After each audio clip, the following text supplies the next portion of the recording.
नमस्कार मैत्रिणींनो, आपल्या चॅनलमध्ये तुमचे सगळ्यांचे मनापासून खूप खूप स्वागत। तुम्हाला सगळ्यांना श्री स्वामी समर्थ। तर आता 20 मार्च 2026 स्वामी महाराजांचा प्रकट दिन येत आहे। तर स्वामी महाराजांच्या प्रकट दिनानिमित्त आपल्याला कुठल्या सेवा केल्या पाहिजे, तर बऱ्याच जणांनी आता गुरुचरित्राचं पारायणही चालू केलेलं असेल, परंतु आपल्याला गुरुचरित्राचं पारायण काही कारणास्तव करणं शक्य झालं नसेल आणि आपल्याला कुठली स्वामींची सेवा करायची आहे तर ती आपण करू शकतो स्वामी चरित्राचे पारायण। तर मग स्वामी चरित्राचे पारायण आपण किती करायचे आहेत, तर स्वामी चरित्राचे पारायण तुम्ही उद्यापासून रोज प्रकट दिनापर्यंत रोज एक पारायणही करू शकतात आणि तुम्हाला शक्य असेल, तुमच्याकडे वेळ असेल तर तुम्ही रोज 11 पारायण केले तरी चालेल। 11 पारायण जर तुमचे रोज होत असेल तर खूपच छान।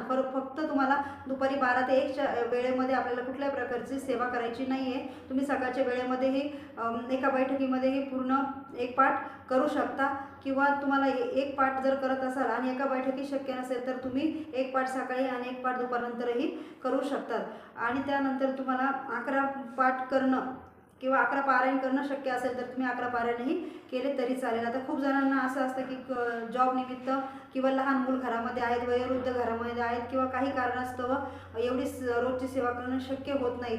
तर मग आपण काय केलं पाहिजे, तर आपण 20 तारखेला प्रकट दिनाच्या दिवशी आपण एक पारायण केलं तरी या ठिकाणी चालणार आहे। ते एक पारायण आपण करू शकतो। आणि त्यानंतर बऱ्याच जणांना असं होतं की ताई आमच्याकडनं पारायणही होत नाही आहे, तर तुम्ही रोज पारायण होत नसेल, करणं शक्य नसेल,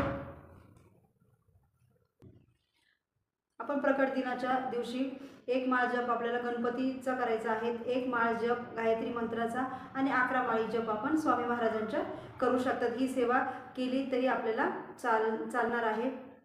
अशा प्रकारे आपण प्रकट दिनाच्या दिवशी सेवा करू शकतो, किंवा त्या अगोदरपासूनही आपल्या सेवा अशा पद्धतीने आपण सुरू करू शकतो। व्हिडिओ आवडला असेल तर व्हिडिओला लाईक, शेअर आणि सबस्क्राईब करायला विसरू नका। भेटूया आपण अशा छानशा व्हिडिओसोबत। तुम्हाला सगळ्यांना श्री स्वामी समर्थ।